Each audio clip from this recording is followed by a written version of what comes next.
I don't ask for much. Truth be told, I'd settle for a life less frightening. Welcome along to the Guy and Harley podcast. My name is Harley Neville. That's where you talk now, Guy. Just waiting for you to cut to me. Yeah. And I'm Guy Pigden, and look, I think we'd all trade, we'd all like a life less frightening. You know, as you get older, I think, you know, one of the things that obviously, the last time you saw us on this podcast, I'm not sure if this is true, actually. Yeah, we were, were 39. We were not in our 40s. We were not in our 40s. And now you see us, and here we are. We're fucking middle-aged and crazy. It happened really quickly. I feel like last episode we just looked so much younger. And so, you know, what you realize as you get older I went bald really quick. I had a full head of hair last episode. Is that, life's pretty scary. Yeah. There's a lot of frightening things in it. So Yeah. I would also settle for a life less frightening. Mm-hmm. Who was that? Well, that was Rise Against, who are playing soon in Auckland with Blink-182. Blink-182 are coming to Auckland, everybody. Put it in your diary. I think it's March next year. And their pre-sales start in October, I think. And Blink-182 with Rise Against. So that was why I did that Rise Against lyric. So you got tickets? No, I didn't get tickets. To be honest, I don't really like live music that much. Me neither. Yeah, buy the CD. It sounds way better, It's true. And you get to keep it forever. And you don't have to leave the house. You know, these are all important things. Especially to 40-year-olds. Especially if you're 40 years old. So, yeah. So shout out to Jezza Housen. He's riding on the Loser Cruiser, as he calls it right now, the bus, and he's watching from the bus. Shout out to Tyler Adams as well, who's just been, I think it's dinner time where he is, and he's looking after the kids. So he's multitasking. Bloody good on him. Good dad. Good VFX artist. So, yeah, we've got lots to get caught up on, really, because since a number of things have happened since the last episode. One, we turned 40. Yeah. Okay.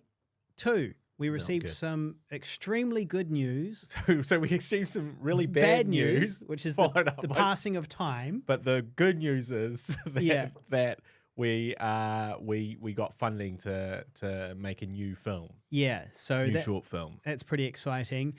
New short film with funded by the government. The New Zealand government has decided to give us, of all people, some hard-earned taxpayer dollars to make art. So thank you to the New Zealand Film Commission and the New Zealand taxpayers. We won't let you down. It's going to be good, I promise. It's going to be good. I'm just trying to keep an eye on the live stream here while we go. But that was it. I mean, that's the end of the podcast. That's it, everybody. Thanks for tuning in, and we'll see you next time. I mean, what more is there to say? Well,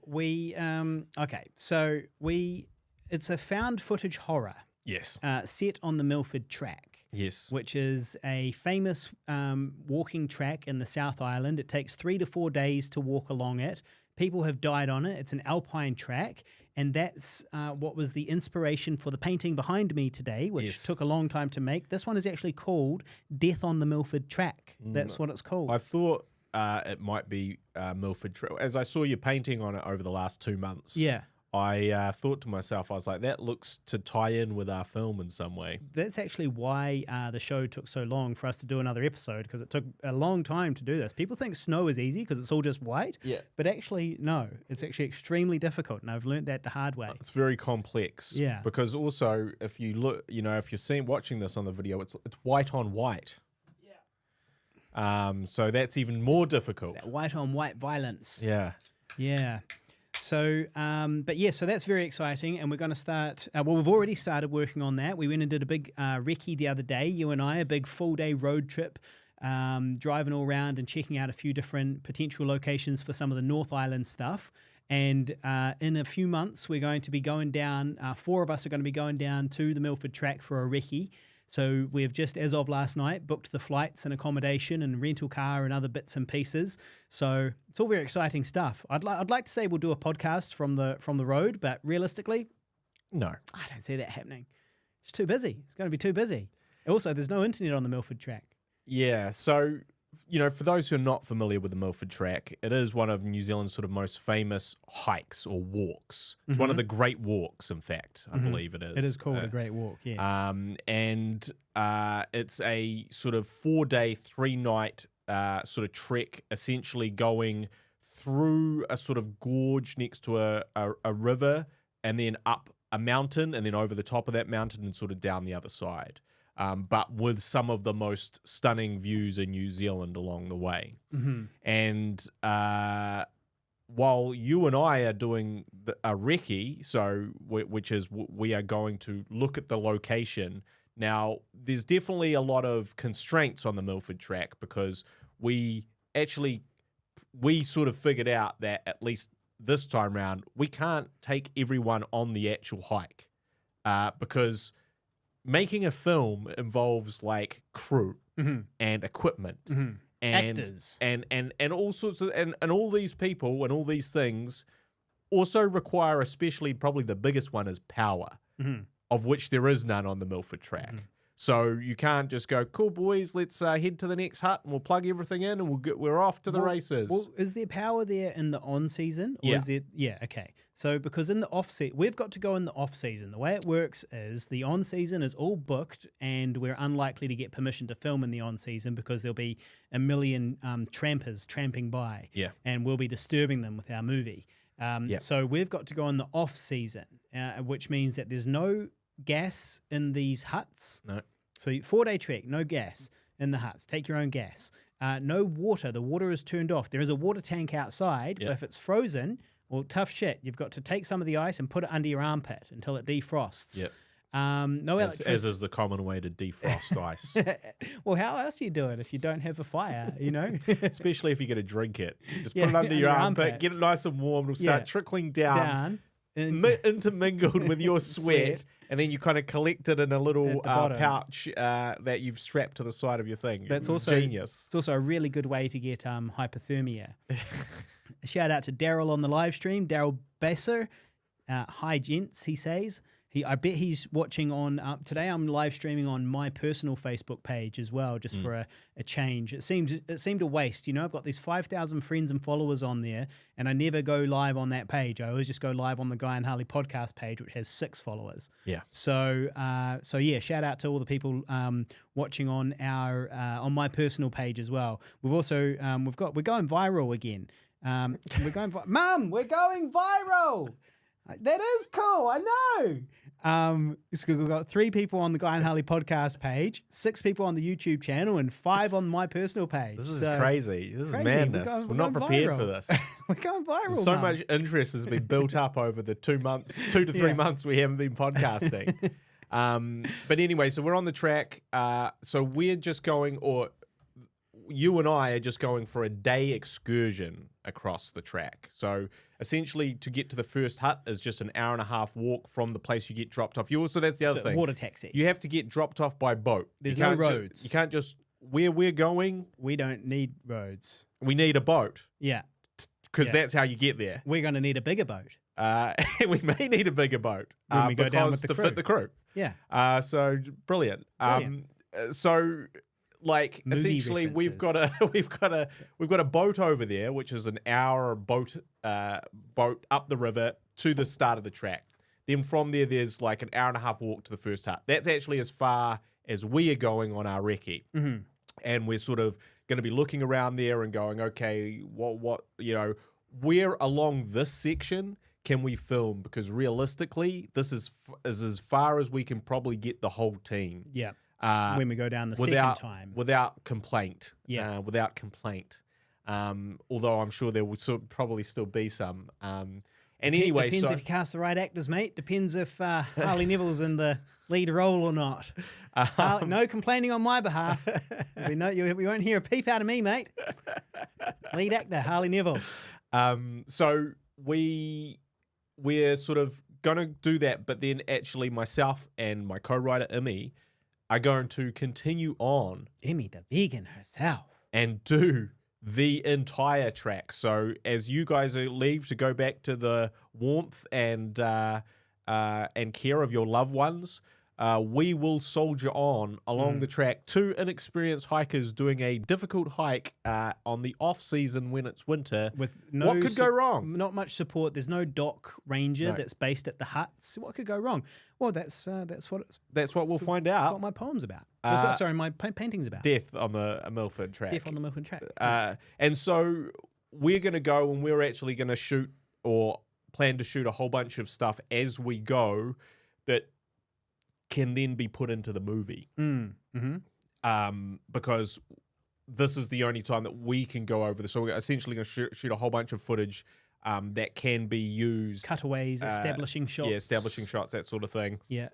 That we can then cut in. Yeah. And then we're going to go back down again with the whole team or with a very small team and film 8 people. Yeah, on the track itself, that first little section, and then plus in and around the area, places substituting for the Milford Track potentially. Assuming I'm playing that role, then it's 8 people. If I'm not playing the role, then it's 9 people. An extra bum on an extra seat. Yeah. So that's the sort of plan or what we're sort of working towards at the moment. And yeah, as Harley said, we're sort of looking at places up here as well, because really what we want to do is shoot as much of it up here as we can. Not because, you know, and I think you and I have both had this conversation, we're both actually kind of cool with going on the Milford Track.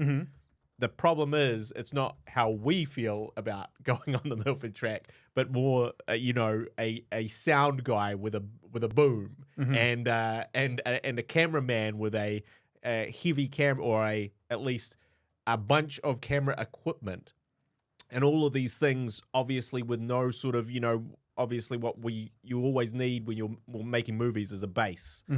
And there's no sort of real, like, of all the places all the huts you stop and stay at on the way, none of them can really act as a base for filming there. And so you'd really just be asking these people to come on this hellacious hike with you, this hellacious and quite dangerous hike with you, and just hoping it'll be all right. Oh, yeah, health and safety nightmare. Health and safety nightmare if we tried to get people across that track, actors up the mountain across that track. Which apparently also frequently gets closed due to avalanches around this time of year that we plan on filming. Yeah. Yes, I mean, what could go wrong? So, yeah, I think that is sort of what is going to be consuming, well, really the entirety of our spare time from now until then. Well, there's going to be a few other things consuming my spare time. For example, You mean employment? Well, employment. Luckily, that's not a problem for me at the moment. If any of the listeners have got any jobs out there for me, things are a bit quiet on the freelancing front at the moment. Also, camera work, acting, producing, live streaming, hit me up. Never mind about that. More importantly, if anyone's got any tips on places to film or ideas for filming or little bits, even along the track on that first bit, send them through. Much more important than you having an income is knowing where we can film on the track. Yeah. But yeah, and Tyler asks, are we going to vlog the filmmaking adventure? I'm certainly going to be vlogging or recording a whole bunch of stuff, which would sort of really fall into, you know, behind the scenes of the making of this project. But I'm anticipating filming quite a lot of just, hey, this is us prepping for the film and this is what we're doing. And in fact, later today, I am going to, well, I mean, this rain is not promising, but later on today, we're doing our first test, our sort of camera test, where we're sort of trying to decide what cameras we're going to use and in what situations to create the sort of look that we want, given that it is found footage, given that we are filming at a place that technically has no lights. You know, like... Got to have the right camera for that. There's no street lamps on the Milford Track. So when things get dark, it's just fucking dark. Well, it's just the moonlight. I imagine the moon is quite beautiful and full there. If we get a full moon, it might be kind of light. You know, there won't be much light pollution, you know? That's true. And the stars are going to be extremely bright as well. But filming by starlight, probably need to do a camera check before that. Yeah, probably need to check on the f-stops on that one. Shout out to Chuck Black on the live stream. He's happy to have caught it live. I always wonder the same thing. How many black Chucks could Chuck Black fuck if Chuck Black could fuck black Chucks? And I still haven't found out the answer to that one. So shout out to Chuck. And also Bernie Rao, the man himself, writer, director of Killer Sofa. It's always nice when we get celebrity viewers on the Guy and Harley podcast, you know. Yeah. The Killer Sofa, if you haven't seen it, go find it. Killer Sofa. It's a feature film and you might recognize me in it. Nocturnal says EcoFlow makes some great portable power units. He's got an EcoFlow River 2 portable power station that you could borrow, but you'd probably need more power than it provides. So yeah, I have done a bit of research on this. You'd have to carry 8 of those and 20 batteries. So yeah, the real issue is what it like for a sort of a regular sort of even small generator sized power sort of generator. Like generator size, power generator, you know, those size. Yeah. Generator size. Those generator size. Yeah. So it's too big to carry for 50 kilometers. Yeah. And so the only real option on the track is to take small battery packs and then charge your stuff at night with those battery packs. But even those battery packs are another weight. And well, they're pretty heavy. Batteries are pretty famously heavy. Yeah, notorious for being heavy batteries. Yeah. And that's actually a big problem. That's why EVs are so heavy. Is in terms of like, it's not just, hey, what gear do I want to bring to film on the track? It's like, hey, what do I have to carry for 50 kilometers along with the things that I need to survive the track? Yeah. And that is quite different because, you know, I did a little test. I've been buying up camping gear and stuff, hiking stuff for this trip, and I put on one of their backpacks, and this is a proper hiking backpack, and I was like, oh, this is quite heavy. Just this pack. There's nothing in it. This is quite heavy. Yeah. And I was like, and he was like, I can put some some weight in here if you want to feel what it feels like. And I was like, yeah, absolutely, man. Yeah. Chuck it in. So he chucked in 6 kgs worth of stuff. Yeah. And I was like, oh, this is really, really heavy now. Yeah. And it's really strenuous. Yeah. And I'm walking 2 meters and then doing a loop in the shop with my comfy shoes on. And I was like, wow, this is really not good. Yeah. Because I don't see how I could wear this for 50 kilometers. And also, I'm probably going to have more. Well, I would say almost inevitably going to have more than 6 kgs worth of stuff in my pack. When I was doing some research, and it was like, yeah, you should be aiming, I think they said like 7.5 kilos would be kind of what you'd be maxing out at, 7.5 kilos. And that is mostly taken up by, you know, water, gas, sleeping bag, you know, all the stuff you actually, just the bare essentials, basically. Just the bare essentials. No batteries. No batteries. You know, maybe a torch and some other, you know, a little power pack here and there, but not 6 camera batteries. Well, six probably not enough. Oh, never mind fucking camera batteries. Fucking lenses. Yeah. You know, lenses are fucking heavy, man. Or especially those high quality glass ones that you've got. Old cinematic glass. Those Zeiss glass, but a Zeiss glass, a Leica. Yeah, so that's actually the hardest part is like what I would ideally like to bring for the hike is like, you know, 5 different lenses. Yeah. Two different cameras. Yeah. And a whole bunch of batteries. Yeah. And what I'm really going to have to bring is 1 to 2 lenses, and 1 camera body, and some batteries. Yeah. And even that is like, because I literally iPhone, mate. iPhone for the rest of it. I have this thought. I was like, would I, if I got too tired, just like leave a lens on the track? Like you know, like I took a heavy lens and I was like, that's it. I can't do it with this lens. I'm just going to put this lens here. I'm out. Yeah. I'm out. This lens is staying here. This is lost to the elements now. Yeah. This is going to be a fixture on the Milford Track now with moss growing on it and stuff because I cannot literally carry my pack. Because also the other thing is, you know, it's a 3-day hike. You need 3 days worth of food. Yeah. There's no, like, you're not going to go out hunting possums on the track. Oh, you know, nature does provide, my friend. Just learn a little bit about which mushrooms to eat. Yeah. So, like, again, you've got also, if you're walking for 8 hours a day, which you are, Yeah, you need extra food. you need like you can't do the old fast. The fast they ain't gonna cut it on those walks. Yeah. Unless you want to pass out and die. Well, mate, it's scroggin. You're just going to have your pockets filled with scroggin. That's all you'll need. Yep.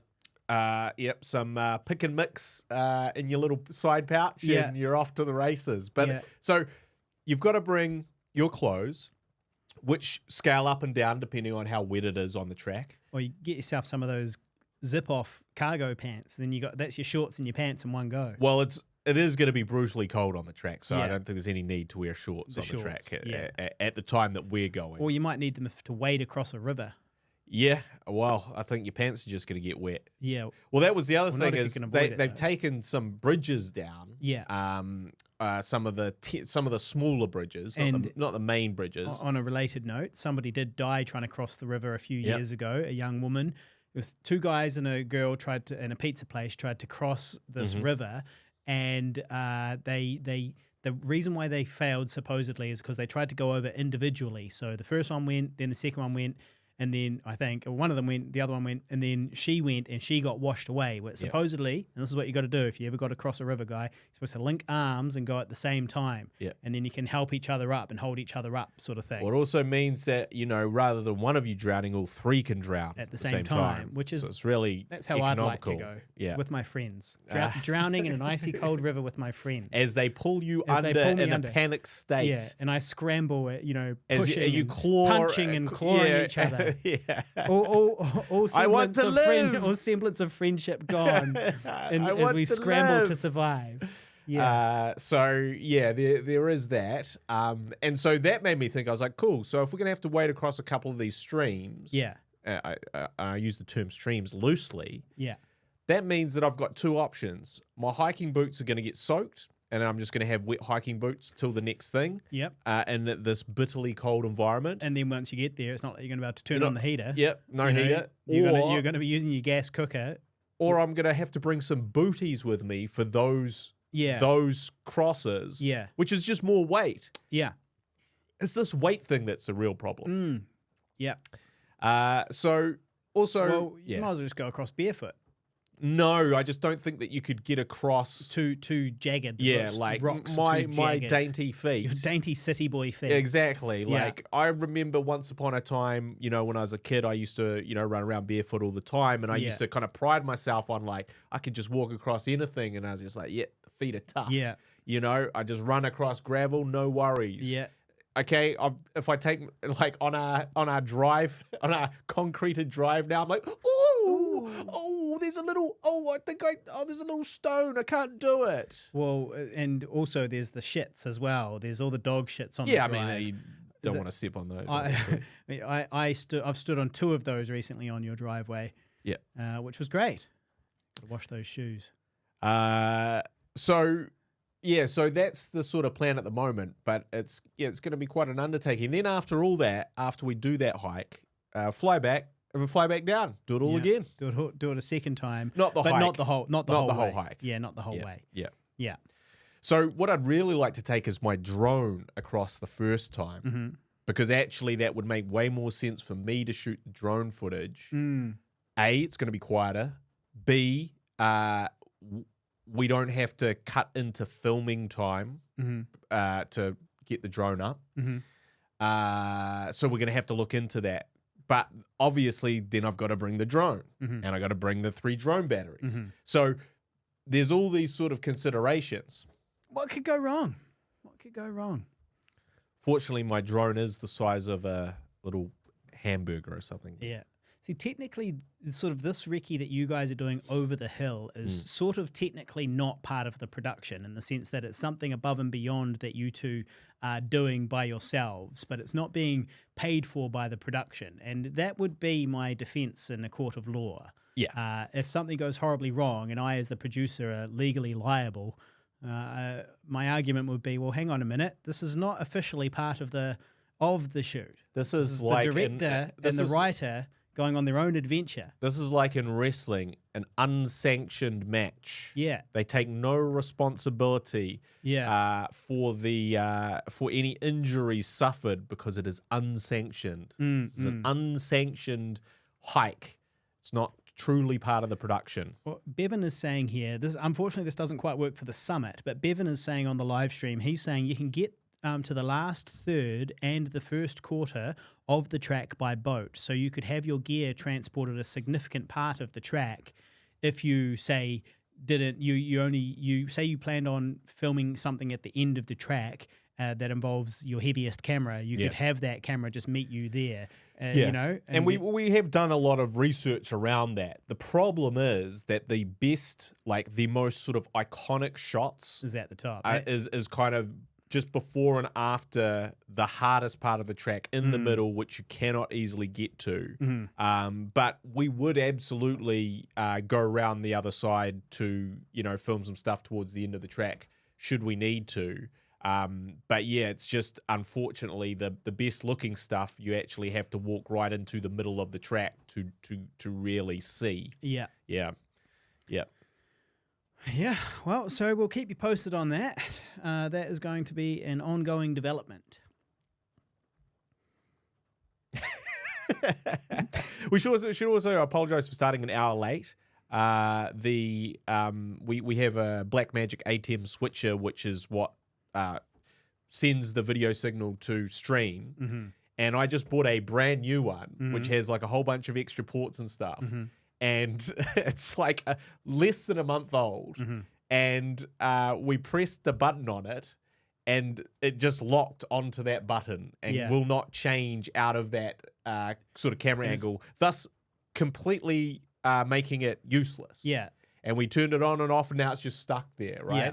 And we were like, oh, okay. And so we brought in our old Blackmagic ATEM, which is the smaller version.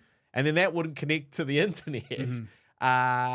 Because this is Blackmagic, man. So Blackmagic. So Blackmagic. But it is working now. Yeah. But that was, so apologies for the delay. Yeah, well, what else? Well, I mean, it's not related to filmmaking, but the other day I was at the supermarket, right? And I was minding my business, and I had a bunch of other things to do, and I was kind of just, nipping in to grab something. And then it was sort of, the supermarket was like a low priority part of my day. Yeah. And I went in, I got this stuff, I put it in the bag, and I had my trolley, a small trolley, and it was like not a busy time of day. There was lots of trolleys, lots of everything. So not many people. And so I'm walking out and I'm thinking about something else. I'm like, okay, so what I'm going to do next? Oh, yeah, I'll go over there and I'll do that. I'm walking out with my trolley, my one bag in my trolley. And I did kind of think as I walked out, I was like, should I put the trolley back right now? Because I've only got one bag. Yeah. But I was like, because that's what I'd normally do. But I was just kind of not really thinking about it too much. I was like, whatever, I'm just going to put the trolley in the designated trolley space out near my car somewhere, as you do. And so I'm walking towards my car with the trolley in the one bag, and there's this old man walking towards me. And, he's like beyond retirement age, I'm pretty sure. But he's wearing like overalls with paint on them. So he's obviously kind of still, working away, and he's some sort of tradie. And I'm just minding my business, and he goes, ugh, did you need a trolley for your one bag? And I thought he was just kind of joking shitly, as like, old men are apt to do, And so I was just like, yeah, or something like that, just minding my business. And he goes, fucking useless. And I was like, what? That doesn't even make sense, dickhead. And then, because I didn't really understand what was useless. I thought he was suggesting I wasn't going to take my trolley to the designated trolley spot or something like that. But then I realized it was because I was using my trolley. What if I'm disabled? What if I've got a prosthetic leg under my jeans? You old cunt. So he must probably get punched a lot, I'm guessing. If you go around like talking to strangers like that, if he wasn't so old, I would have wasted him. Well, look. Folded him up like a pretzel and put him in my fucking trolley. And then I would have put the trolley away. You put the trolley away and they fold into each other? Yeah. Yeah, he would have been trapped in there. Yeah. The pimple-faced kid would have had to get him out later. Well, look, I think, if you so choose, a lot of things in life can make you angry. And if you're one of those types, then kind of, I guess, everything you're looking for is something to trigger you, to make you mad. Mm-hmm. And obviously that, because it's weird because I wouldn't have even thought that. No, you're just not only would I not even thought that, I would have not looked at your trolley nor what was in it. Yeah. I would have been like, I've got my own trolley shit to stuff to do. What's my the list trolley of problem. what's my groceries going on here? You know, like it would not have even occurred to me to speculate on what is or is not in your trolley. And you know, like, even if you did, you'd got to take into consideration, what if this man's got a back injury? What if he doesn't want to carry his bag because he's got a broken finger and I didn't notice? Also, you know? to be honest, if I really thought about it, I'd be like, smart. Doesn't have to carry his bag. Doesn't have to carry his one bag. Done. I should do that. It's weird too because it's like, I reckon he used to be a trolley boy. I reckon in his when he in his youth he was a trolley boy, and now he's carrying that bitter resentment with him. Well, I think from having to, because obviously that is one more trolley that the trolley boy does need to take back inside. So I guess that's what's upsetting him. I guess on the one hand, it you know gave him gainful employment for a period of time. People like you, but on the other hand, people like you gave him extra work daily with these unnecessarily trolley. Journeys. Yeah. So, you know, I guess he was, you know, it's a real division. Well, the other possibility is that as an old man, you know, he might have had occasions where he went into the supermarket and there was no trolleys available. That's true. You know, and then he sees some little whippersnapper, some young dickhead, young 40-year-old dickhead, some young middle-aged man walking out, you know, taking up a whole trolley for no good reason. But there was plenty of trolleys. So anyway. Yeah. I knocked him the fuck out.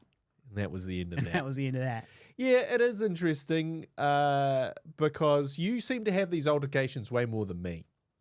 I don't really get accosted by anyone. It's probably because I look like a pushover, whereas you look like an intimidating thug. Yeah, I look like a grizzled vet. Yeah, nobody would mess with you, you know? Whereas with me, you know, it's a short man thing. They're just like, I can push this guy around. I can take him. I can push this little wiener around. And a scrap, I'd have him. I'd have him.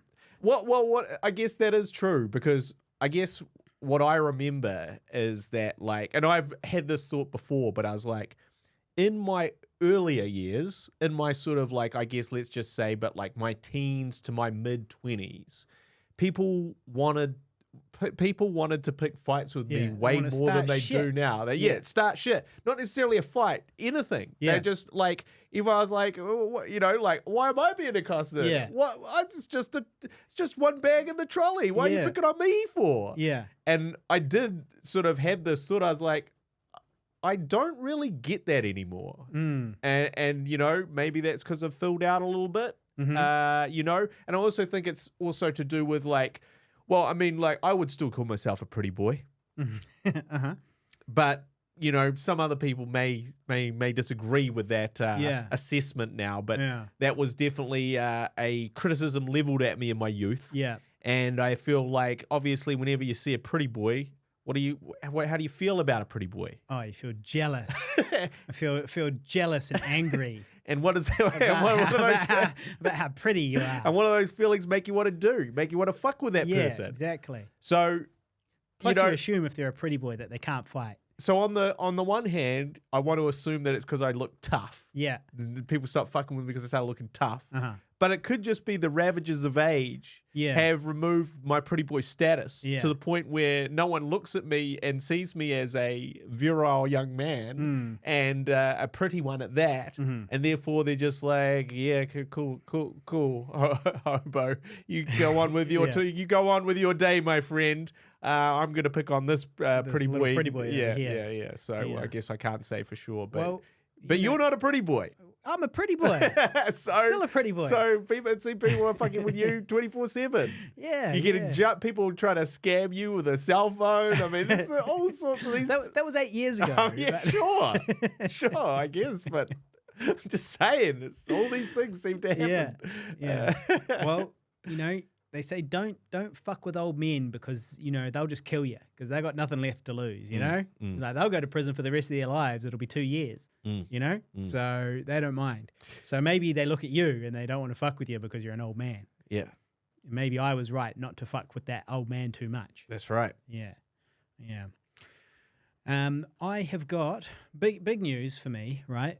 13. So when I was 13, I'm born on the 13th, by the way. When I was 13, I received for my 13th birthday a puppy. His name was Slade, and he was my best friend. For 13 long years, we were inseparable, went everywhere we could together. And he was really brought a lot of joy into my life. And then when I was 26, 13 years later, he died of cancer, which broke my wee heart. And I didn't really feel ready for another dog for a very long time because I felt like it betrayed the memory of him a little bit. But I also wasn't really in a position in my life to have another dog, for example, needing to travel and wanting to travel and concentrate on work and all that type of thing. Well, 13 years later, after he died, age 39, I was given for my birthday, my 40th birthday, but before my 40th birthday, so it is 13 years later, I was 39. It all works, Okay, mathematically, this is an accurate story. It's good to establish that. It all works. People are about to call you out on that. 13 years later, she who shall be named, my lovely girlfriend, bought for me a puppy, a little staffy puppy, the same as my previous puppy was a staffy. And he is bringing me a lot of joy. He is a good wee boy, and he's a bit of a land shark. His, the pitter-patter of his feet is the music of death. He likes to nibble on whatever part of you he can. The blood god cares not from whence the blood flows, only that it flows. And he is an adherent of the blood god. But yes, he's a good little boy, although for a wee while there, I was picking up 5 to 10 inside shits per day. Yeah, it's always good. That's always good. It's always nice. Another time, I was lying in bed and he put his penis in my ear. It's always cool. He gave me a literal wet willy. Yeah. Because I had just let him out to pee as well, and I got back into bed, and then he came and put his penis in my ear. So that was good. But I've wept with joy. When I first got him, a few times, I wept with joy. I just looked down at him, and I just wept. I was overcome with joy at this gap in my life that has been left by Slade dying, has now been filled, by this little puppy. And for the last 13 years, I would still regularly dream about my old dog. And that hasn't really happened since getting Buddy. I haven't really dreamt about my old dog. Still love him though. And I'll take him outside for a shit, and he'll be waiting to go inside to take a shit. So it's like a game of shit chicken, where I'm standing there waiting for him to shit outside, and he's standing there waiting for me to take him inside so he can take a shit. Yeah. Shit chicken. He's like, come on, bro, let me back in. I'm busting for a shit. Really this grass is not good for pooing on, man. The other day it was a little while ago, but the other day he took a shit. I was taking a shit in the bathroom, and I looked over at him, and he was taking a shit, and I couldn't exactly tell him off, right? No. I couldn't exactly tell him off. He was just doing as his master does. Yeah, exactly. Because I'm taking a shit inside myself, so I can hardly be like, "Oi, you little shit! Stop shitting inside." I couldn't really do that, could I? So yeah, but his name is Buddy, which is not a very original name, but it's just I didn't know what to call him, and I was just like in the meantime calling him Buddy because I was like, "Hey, Buddy, come here. What are you doing, Buddy?" And then one day I just kind of looked down at him, and he was looking up at me with his beautiful eyes, and I was like, "You are my wee buddy, aren't you? You are my wee buddy." And so Buddy, it stuck. And then I was at the pet store and we were buying some stuff, and they go, "What's his name?" And I was like, "Buddy." And he goes, "Oh, it's the third Buddy today." And I was like, fuck. Crap. Shit. Today. Literally today. Crap. Like not a couple of weeks ago? Yeah. Oh, no, we get 3 per day. Per day. Also, like there was another, there's a lot of time people will just get his name right. They're out at the park or the beach, and I'll be walking him, and then they'll go, "Hey, Buddy." And I'm like, "Hey, how do they know?" Yeah. How do they know his name's Buddy? Well, maybe because it's the least original name in the world, Harley. Which, to be honest, I thought I was going to come up with a cool name, something historic, like Caligula or like, Stalin, Yeah. or, something with sort of some hint of history to it, Abaddon the Despoiler. You know, I thought Abaddon, the despoiler, we can call him Abo for short, but I thought I might get in trouble. And if I do that in the wrong place at the wrong time, I might get in trouble for that one. But yeah, Abaddon. But in the end, it's Buddy. And I love him. Yeah, he's a good boy. He's a good boy. He came with us on the recce the other day. I've seen much worse puppies, for sure. I am a little bit worried that he's going to bite the head off my dog. Yeah. At a certain point. Yeah. I am a little concerned about that, and he's going to start bullying Zoe, who I inherited. Yeah. Who I inherited at the grand old age of 14. Yeah. So there's a 16-year-old dog with a 5-month puppy, 5-month-old puppy. Yeah. And living in close proximity to one another. Yeah, and Zoe, you know, she's an old lady. She don't want to play. No, she just wants to potter about. She likes to keep an eye on things. She likes to know what's going on. She likes to know who's out. What are they doing out there? And she'll pop out to see. And she'll like to follow you around the house to see if there's anything happening in the other rooms. And she likes food. She doesn't really like any human affection, but I still give it to her despite that. And I just force it upon her, and she does put up with it. You know, and I think she likes a little scratch from me every now and then. She likes a little pat, but she doesn't like to be patted on the head. No, she doesn't like to be picked up. No, and she doesn't like extended pats. Yeah. So, you know, there's a very small window. Yeah. She's also a little bit deaf. And or very, very deaf. A little bit blind, but definitely much more deaf than blind. And also she now has a habit of whizzing on the carpet every single day. Yeah. But not like, you know, like she's not peeing. It's just trickling out. Yeah. You know, when she's having a rest and she's not really paying attention. Old lady sort of bladder weakness. Yeah. That's all. But, you know, obviously it's a little disheartening every single morning. Because also, you know, this is a carpet, so there's actually not really... Obviously, you can clean the carpet entirely, but, you know, like you can't just... I don't know, wipe it up with some kitchen paper. No. You know, it's just in there. You're just wiping it around in there. So, yeah, so, but I also... And because we're not actually allowed animals at our flat. That's also an issue. So the pea carpet is... an issue. We had a flat inspection the other day, and she was like, oh, why does it smell like piss in here on the carpet? And I had no choice, but, you know, I had to lie. I had to make something up. And so I was like, oh, well, I piss there sometimes. So, and she didn't ask any more questions after that. Yeah, exactly.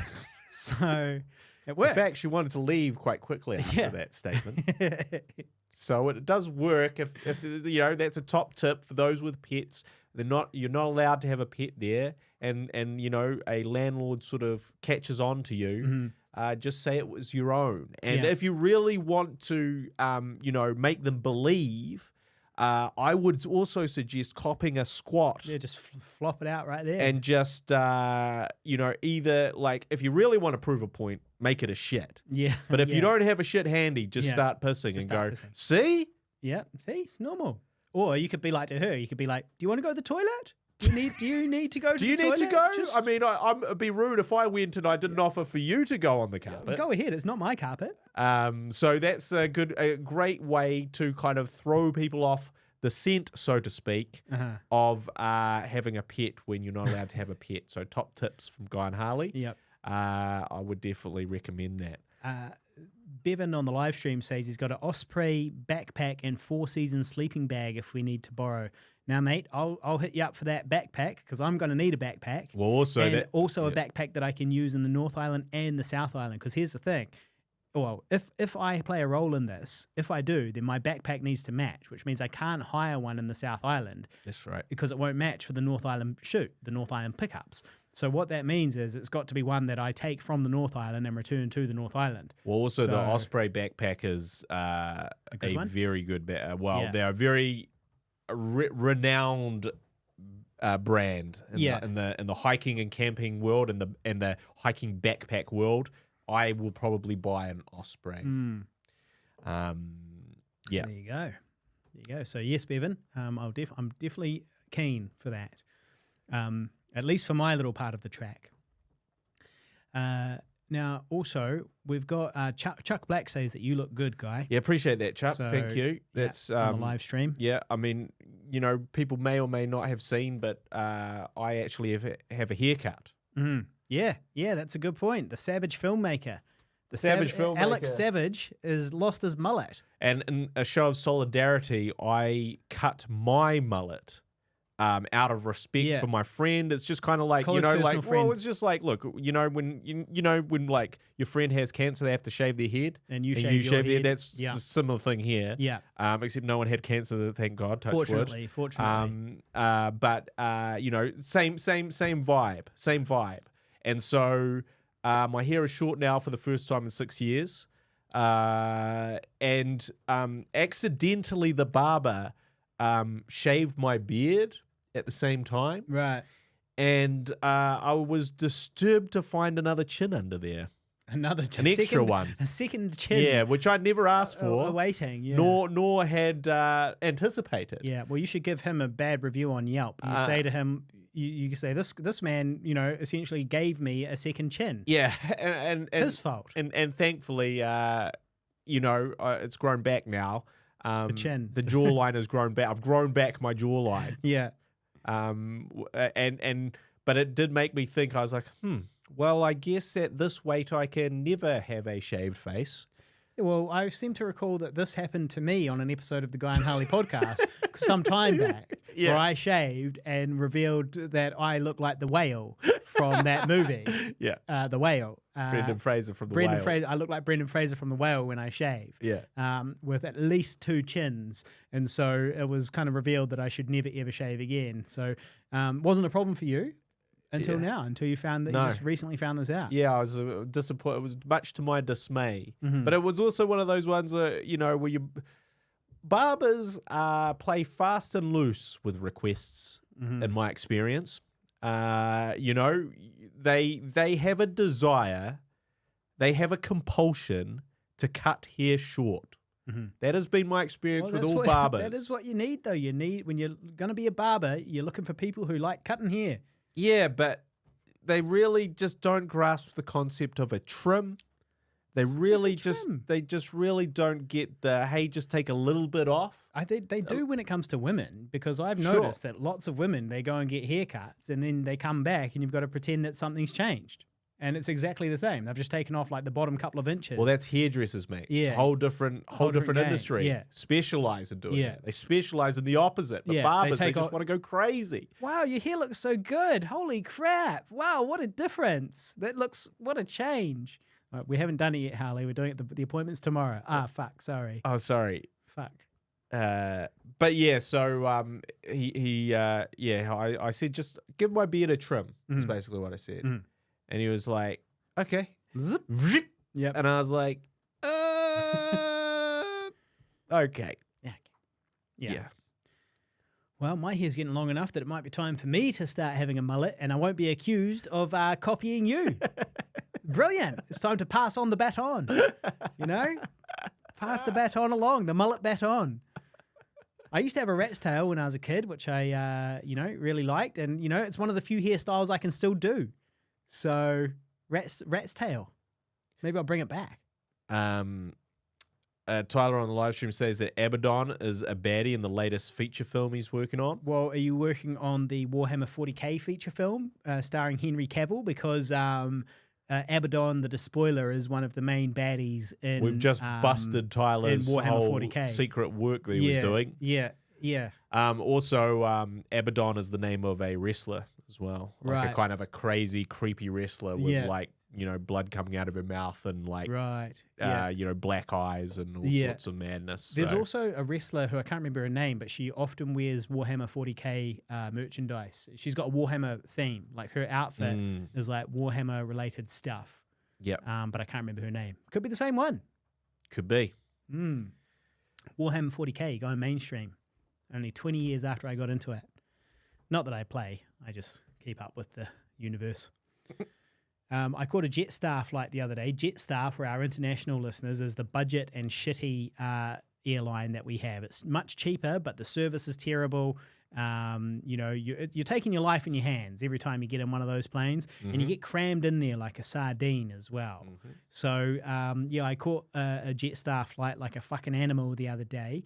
And normally I haven't been wearing my mask, my COVID mask, because those days are behind us. And also Doesn't exist anymore. I'm thrice vaxxed, thrice, 4 times now, thrice vaxxed.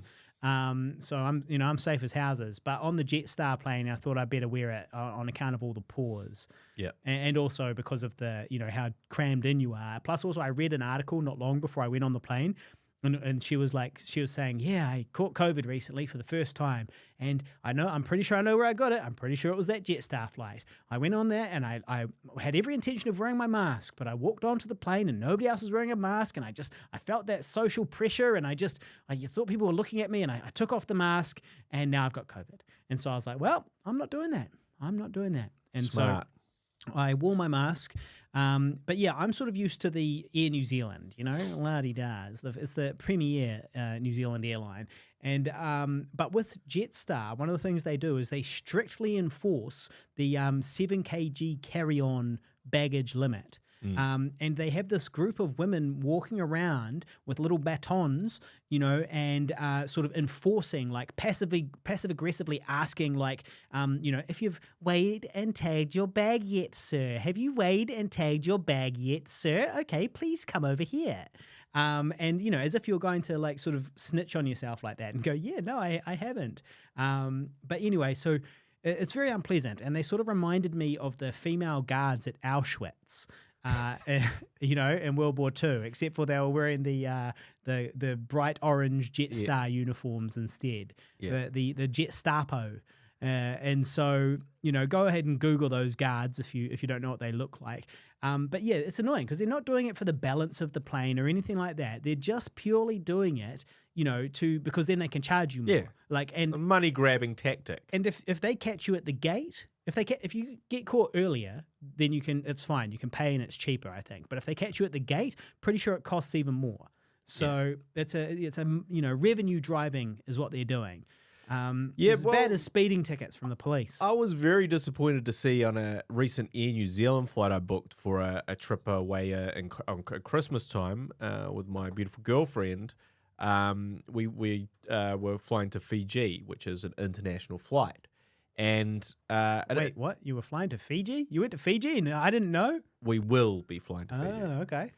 Was this just a holiday, is it? Yeah, just a holiday. It's a lover's escape. Yeah. To be honest, I think that my girlfriend would like a lover's escape. Yes. And I was thinking that the Pacific Islands are probably the cheapest place to exactly, get away with that. That's where you can afford it. Yeah. All expenses paid. Just don't charge me too many expenses. Yeah. And so basically that's an international flight. Mm-hmm. Now, for me, an international flight is give you some food, drink as much as you like, all that good stuff. No sort of additional curveballs of like, this is extra and that's extra on Air New Zealand. Mm-hmm. Got to travel on Jetstar? Of course. They're trying to fuck you in the ass wherever they can. But unfortunately, this was a Air New Zealand flight. Yeah. And they were like, pay extra for food. Yeah. Pay extra for drinks. Pay extra for, slightly roomier seats. Pay extra, I think, for something else like entertainment or, in-flight something. And I was like, what the fuck is going on here, man? This is an international flight. This is like This is Air New Zealand. This is meant to be premium economy. This is Air New Zealand, not EA Games. Yeah. Where you got to pay for every little extra bit. Yeah, so I was very disappointed to pay an extra like $50 per ticket for that stuff. For what stuff? For some drinks and some drinks and food, basically. Yeah, right. Yeah. Well, I would tell everybody out there to fly Air New Zealand, but I'm no longer an investor in their company, so what the fuck do I care? Tyler says, do what you want. Tyler says that the film he's working on is Onyx the Fortuitous, and the Talisman of Souls. Ooh. Sounds like an Indiana Jones film. Yeah. Also, I know someone that just called their son Onyx. Yeah? And I don't agree with it. Yeah. Yeah. Because everyone's just going to call him Oinks. Yeah, Oinks. Yeah. And Oinks. Oinks, are you here? And then everyone goes, Oinks! Oinks! That's his childhood. Yeah. Yeah, fucking dummy. Yeah. Yeah. And just think these things through a little bit. Yeah. No, it's like, are you Onyx or Offx? Yeah, That's what I'd be thinking, like I'd be like, get on, are you Onyx or are you Offx? Also, the other thing is that like Onyx's pronunciation, and then you've got the spelling. Now, if you say your name is Onyx, I'd be like, cool, how do you spell that? As would most people. Like, so not only are you kind of lead him to a tragic life of bullying for his, his childhood. What's his name? Xanax. You are also making him spell his name for the rest of his life. Now, if you think about that in the entirety of a life. Yeah. It's a lot of hours wasted. There's a lot of hours wasted. Yeah. That you by your silly name have put upon this poor child. What even is onyx? Is it a rock? It's a stone, yeah. Yeah. It's a stone. Yeah. Mm-hmm. Onyx. Mm-hmm. Anything else? Any other details? No. Well, I mean, I was trying to think of another rock name off the top of my head, but unfortunately, my geology is not so good. Because I was going to make a joke. Oh, you call him like a greenstone. Yeah, well, exactly. But I couldn't think of any other good names, so just have to let that one go. Yeah, we'll just talk about it, not actually make a joke. Stupid name, Onyx. Yeah, it is. I think so. Oh, okay. Actually, it's time for me to open up our listeners' favorite segment.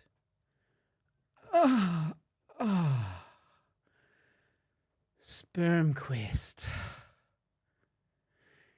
Because I've got an update. Yep. So long-time listeners will recall that I became a sperm donor. Yeah. A year and a half, 2 years ago, something like that. But it's been something that's been ongoing on the show for about 5 years because I tried to become a sperm donor. I went through the whole process. I gave a deposit, and then it sort of petered off, and I didn't finish it. And then a year and a half ago, I didn't complete. I didn't get to climax of the sperm donor story. And so then a year and a half ago, I started it again, or maybe 2 years ago, I started it again. And I went to a different company this time, and I went through with it. I made all the deposits, and that was all done. That was all done. That was all good to go. I went in there. Put in the bank. It was in the bank. I made my deposits. I came out and I was all red-faced and short of breath, and gave it to the young lady behind the counter. And who did her best to no sell the exchange. Yeah, she had to no sell that. So I did like 6 or 7 deposits. I remember the first one, I had a traffic altercation on the way to the sperm donor. I think the first one I was hungover and had a traffic altercation on the way there. So that one's going to become a violent alcoholic. And the second one, I fantasized about a man, so that one will be gay. Yep. The third one, I live streamed it while I was making that deposit. So he's going to work in showbiz. Uh-huh. And so on and so forth. And so that's all very exciting. There it is. I got an email the other day. And a boy was born December last year. December 2022, a healthy boy was born using my sperm. I am a dad. When? December 2022. All right. Yeah. So it's like 6 months old now. A healthy boy, a family somewhere. Look forward to him knocking your door in approximately 18 years. Yeah. He's like, I hate you, Dad. You ruined my life. Why did you bring me into this horrible world? Well, no, he would just be like, wait a second. So this is just some fucking gaff for a podcast? You became a sperm donor. I'm alive because of this podcast? Because of this stupid podcast? Yeah. Well, yes, son. I'm afraid that's the case. I did it for the Sifty 150. There's no deeper meaning to this. This is why I exist? For a fucking podcast? For a podcast topic? Is there a sole reason of my existence? I'm afraid so, son, yes. Well, Now, I don't have any money, so I'm going to close the door now. Yeah, well... Yeah, well, look, I mean, that's a lot more meaning than a lot of people have. I mean, look, I was an accident. I was a complete accident as far as I was am aware. So, whereas this person was very deliberate. He was extremely deliberate. So yeah, he'll be able to watch all this one day. So son, if you're watching, I want you to know that I'm glad you exist. I wish you the best. But please do not contact me again. No, actually, they said that part of the rules, right, is that you have to give some sort of contact details so that they have the option to contact you if they want to. But I'm under no obligation to reply or anything like that. But I would, of course, reply. But the thing is that a lot of them actually don't even know. So, for example, if it's a heterosexual couple, they don't necessarily, dad's shooting blanks, right? They keep that on the DL. Yeah, they keep it on the DL. They go, look, listen, honey, you're a short, bald man, and we need a short, bald sperm donor. So let's go for this one here. This guy fits the bill. This guy fits the bill. And so this short oh man, and whatever those genes were, there's gonna be some questions are gonna be asked that guy. Yeah. Like like who knows, obviously it's an intermingling of genes, so you can't know for sure what traits of you this person will have. Yeah, well, but like for instance, like certainly questions would be asked if he's like fucking hideously hairy and his dad isn't. Well, I did wonder, when I was signing up for the sperm donor thing, I actually asked them. I asked them. I said, "Hey, listen. So look, I want to donate sperm, but can you be honest with me? I'm a short, bald man and I'm extremely hairy. I've got an extremely hairy back. Now, if you were browsing through a catalog, what are the chances of all the people you could choose that you're going to choose the short, bald, hairy one? Because I had to tell them, obviously, bald. It was like, what color is... I had to answer this question. I was like, what color is your hair? And I was like... None. I think I put brown, but then it was like... I can't remember exactly, but it was like, what's your hair style or something like that? And I was like, bald. And then I put in brackets, sorry. But they still took it. They still took it. Yeah. So, look, that makes me think that the dad is bald. Yeah. The father of this person is bald. But that's the thing though, because there's no way that you listed how hideously hairy you are. No, to be honest, I don't think that came up. Exactly. They're going to be like... So basically this bald guy, the short bald guy strategized. Yeah. And he was like, this guy, right? Yeah. Short, bald, just like me. Yeah. How far removed is he really going to look? Yeah. We'll get away with this. Yeah. We'll totally get away with this. And blue eyes, bald, same height. And then suddenly this guy starts turning into the wolf man and he's like, Dad, you're completely hairless. Everybody in your family is completely hairless, Dad. What's going on, What Mum? is this? Tell me. Did you have an affair, Mum? You did. You did. You slut. I know you did. I know I know you and Dad haven't been getting on this whole time. I know. I see it. I see you guys arguing. Yeah. The thing is, though, if it's a lesbian couple, for example, then it's they'll have to tell the truth, so they'll know. So if anybody contacts me, it's probably not going to be one with heterosexual parents, is my assumption. It's going to be one with lesbian parents or some other type of situation there where they can't hide it. Well, let's check in on that at 18 years, 18 shall we? years in episode 1800 of the Guy and Harley podcast. We're up to episode 260 now, so probably even more, Yeah, episode 3000 of the Guy and Harley podcast will give you an update on Have you mentioned to your partner that you're a dad, that you're a young dad? Well, see, fortunately, I'm not. It's funny, right? People are going to ask me in the future, so have you got kids? And I'll be like, well, technically, yes, but I'm not a deadbeat. I'm not a deadbeat dad. No, so I have nothing to do with that person. I don't support them financially, and I have nothing to do with them. And I'm completely absent from their lives, but I'm not a deadbeat. But I'm not a deadbeat. I send them love from afar. So I did tell her when I very first met her. It was one of the it was a pretty early conversation we had after we started dating. I was like, well, look, you better come clean with all of the stuff that's going to be coming out later anyway. So it was like, told her about that. Took it reasonably well. Not like I think she probably thought it was a bit weird. Which it is. A little bit weird, kind of creepy. Yep. But she didn't say too much about it. She took it in her stride. I didn't get the impression that she was like, wow, that's so cool. Oh, man, I think that's great. That's a great idea. You're really securing your genetic legacy, Harley. God, you're a genius, which is kind of what I was hoping for. But, you know, she did take it pretty well. And then we never talked about it again for a year and a half, and until the other day when I told her Until the you news. broke the good news. Until I broke the good news that I have a child and have up to 9 more coming.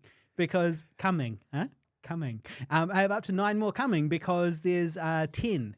10 is the maximum you can have. Well, I think it's actually 10 families. So if I have twins at any point, it could be more than 10 kids.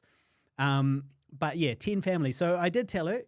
Again, I'd say that she responded with much the same attitude as the first time I talked about it, which was some shock, a little bit disconcerted. Resignation, then defeat. Defeat, acceptance. Then sweep it under the rug. And then doesn't want to talk Try never about to it think about it again. She is watching the show right Yes, now. Shout yes. out to She Who Shall Be Named. Just tidy that one under the rug. Never to be spoken of again. Yeah. Please do not mention this story again in my presence, Harley. Thank you. She's just hit thumbs down on the live stream. She's got, oh, look at that. We've got 1 thumbs down now. And we've lost a streamer as well. She's logged out. Yeah. So that's the update on Sperm Quest. Sperm Quest. Well, I think that's a good time. That's as good a place as any to sign off because I've got a few things to purchase before the shops close. Yeah. Like a new fucking Drugs. ATEM. Yeah. Drugs. A new $1,800 ATEM Mini. No, they'll replace that, mate. Oh, they'll replace In it. the meantime, you can borrow this one. But I'm just not happy. Yeah. Well, you wouldn't be. I'm definitely not happy. Yeah. Too big a purchase to go wrong that early. Yeah. And this is the thing is like, I understand that, you know, all electronics do have a shelf life and do break down. Mm-hmm. And so, you know, when we're sort of getting a few years down the track, I'm relatively zen about these things. I'm like, yeah, well, I suppose. Got a few years out of it. But 1 month, no. Yeah. Yeah. Well, I do have one final small rant here that I just wanted to tack on to the end, which is my other favorite segment, War Cry, which is just I just wanted to sort of touch base on the conflict in Ukraine, the largest and most important war since World War II. Which nobody in the mainstream media really doesn't seem to be getting very much coverage Not nowadays. anymore. It's like nobody cares. It's like literally there's a huge war with a front line that's like 700 kilometers long or something like that. Huge. It's really big battle. There's a dog on the roof. Sounds like it. It was a really big, this is a really huge war. And I guess the main thing I've noticed, right, is every day I keep up on what's going on with the war. And I can tell you what street they're fighting on, you know? Like, I know exactly what's up with that because I'm a World War II nerd. So here we are. We've got some of the same combatants in the same part of the world fighting a war, very similar to that war. And it's almost like I'm following World War II live, but I'm following World War III live. And, and as it escalates from here, I'm going to know exactly what's going on. And so, anyway, I'm really keeping up with it. But one of the things I sort of thought was kind of funny was that everything our parents and the boomers told us was wrong about things like video games and what's important in the future and that type of thing. They were all like, well, you've got to learn your algebra and all that. And it's like, okay, never use algebra, never use it. I literally never use that, never do anything like that. All of that stuff that you guys thought was important, turns out it's not important. And they thought, video games are a waste of time. Yeah, isn't like E equals MC squared algebra part algebraic equation? I don't think so. E equals MC squared. Wasn't that, that's Einstein, right? Yeah. As opposed to Mr. Algebra. Yeah. As opposed to Dr. Algebra from the Greek times. I don't think E equals MC squared, I don't think is algebra. That's not an algebraic well, it could be equation. an algebraic equation. I'd sign it. Let us know in the comments. Is that an algebraic equation? But anyway, E equals MC squared. The energy that you put in, you get the same return. Like this is not. No.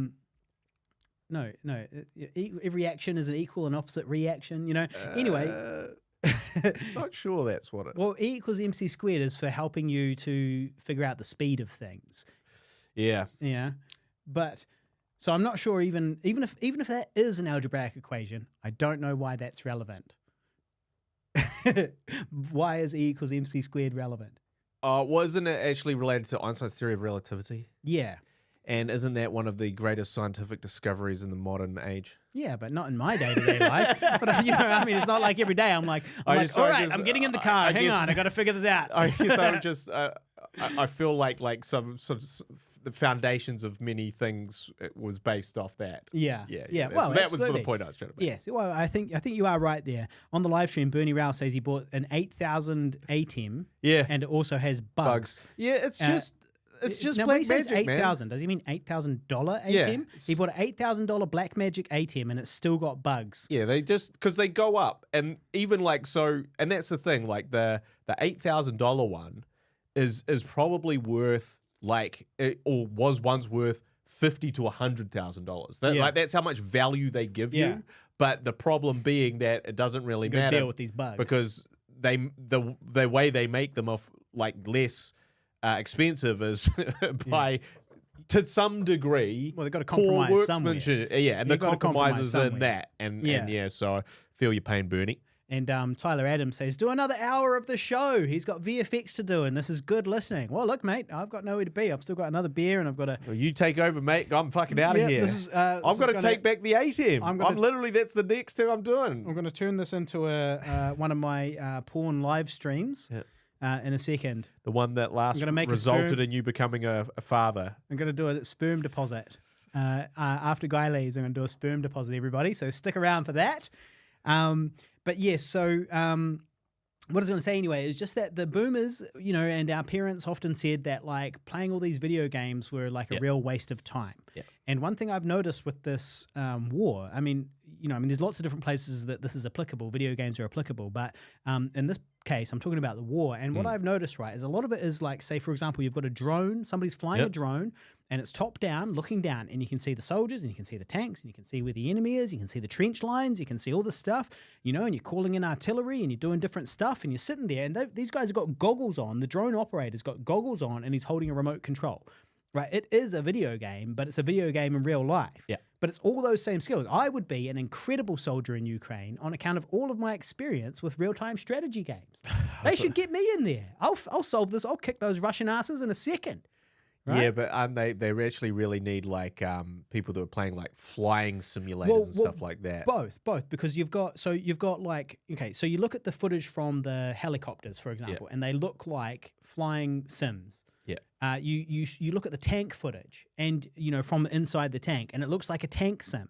Yeah. And if you look at the people who are actually storming the trenches, they're wearing GoPros and stuff on their helmet, on their chest, and they're storming these trenches, and you can see their gun, and it literally it looks exactly the same as a first person perspective, game. So yeah, it's just I just thought that was really interesting. Basically, that it really does look a lot like video games, and I'm pretty sure that a lot of these people who are fighting have played a lot of video games in their life and are applying a lot of this stuff, particularly like the drone operators and so on. They're applying some of those skills. I'm going to play out a little scenario for you. So there, mum. So, what's your name? Harley Neville, sir. Reporting for duty, sir. So you want to be in the army, Harley? That's right, sir. It's always been my dream to represent this nation and to protect our good country. What are your skills? What are your skills, Harley? Well, sir, I got all however many coins in Super Mario Odyssey the other day. No, congratulations. I would say welcome aboard. I would say to him, listen, I clocked Command & Conquer Red Alert. Okay, not only did I clock all the Command & Conquers, right, but I was also on board with Dune 2. Dune 2 is the very first real-time strategy. It's the first one, Dune 2. Sir, I was there for that shit. Sir, I don't think you understand. I didn't just find all the moons. I found all the purple coins in every single world. Well, they'll be like, well, that's it. They'll be like, I don't think we need to start you off as a private. Lieutenant Neville. Lieutenant is only like the second one up. Right. But Lieutenant Neville, welcome aboard. And I'm like, thank you very much, sir. Sir, I don't think you understand. I've finished all the Resident Evil games, even the bad ones. Even Code Veronica. Actually, I think Code Veronica is the one I didn't finish. No, we finished it. Code Veronica is not a bad Resident Evil. The one that I didn't finish was the second of the new ones.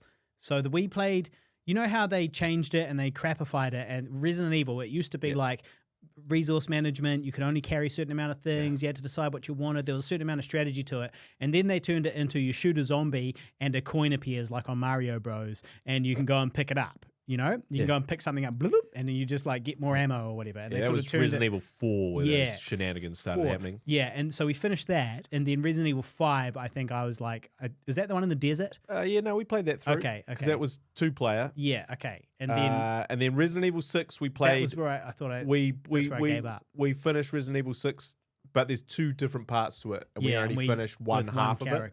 Yeah, we didn't finish it with the other character. Yeah. And then I went on to finish Resident Evil, the removing the numbers sequel, because when the numbers get too high in both games and films, they just call it the name of the thing again. Yeah. So I finished Resident Evil, I guess it would have been 7. Resident Eviler. And then Resident Evil Village, which but they're highly entertaining, but they are very far from the kind of weird camera angle, running out of ammo, run all the way back, hunter chops your head off, can't save it, got to go back to the beginning. Figuring out, pushing statues off of balconies and finding a key on the inside of the there's statue. Still a bit of that. Yeah, good stuff. Bloody good stuff.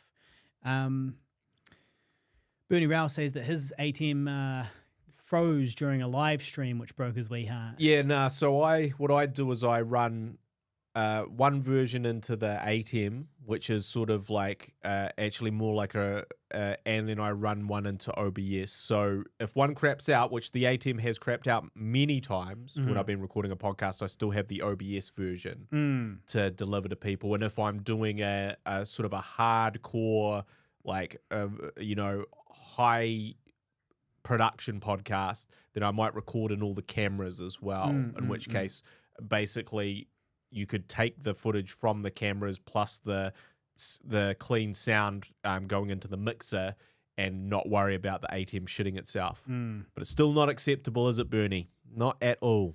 Not for $8,000. And also, Tyler says Neil Blomkamp's next film for Sony is Gran Turismo? ?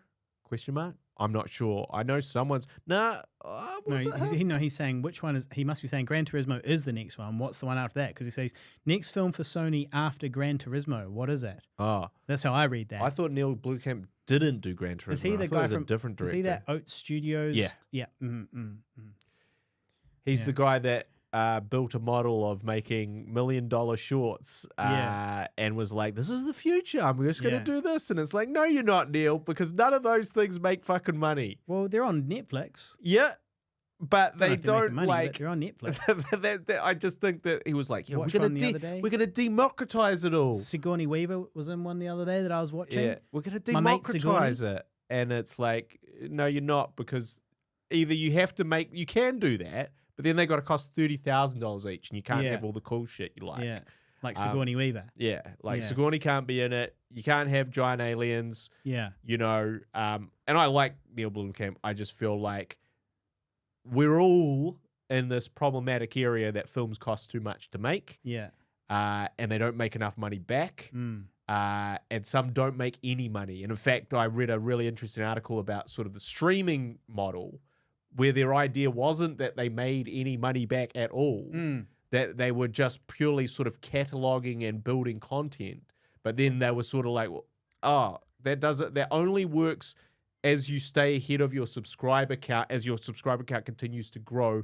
But as soon as that kind of peaks, or the volume of your work streaming costs a certain amount, that becomes very problematic. And that's what we're experiencing right now. And I think it's fascinating. I just hope movies start being worth money again at some point. I hope that all the streaming platforms die apart from one. Right. I don't know if that's going to happen.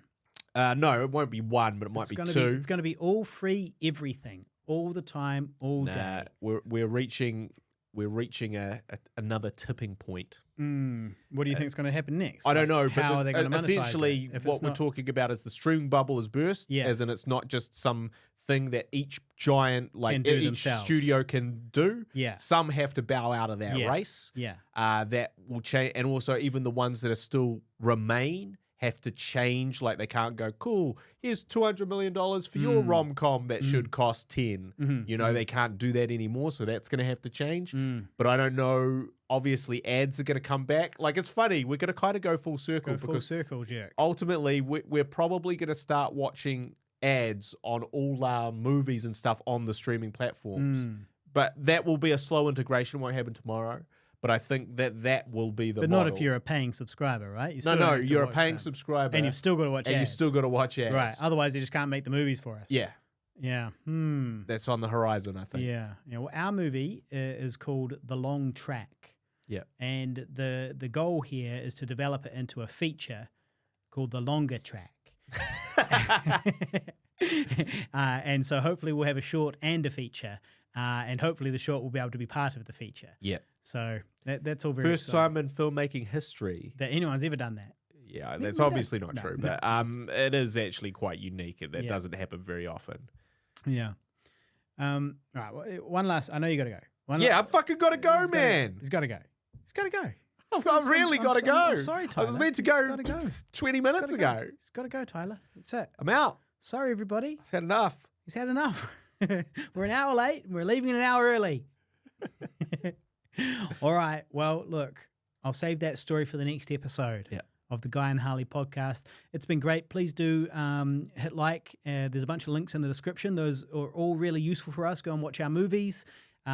Really do. Please hit like, because I had a consultation with a YouTube specialist, and they said if you hit thumbs up and comment that we will get more reach at the YouTube algorithm. That was a $500 consultation. $500 consultation for that tip. Yeah. Turns out if you hit like and comment, that's actually all you can do. So apparently that's what she's told us. That does help. That does really, really help. So do hit thumbs up wherever you are.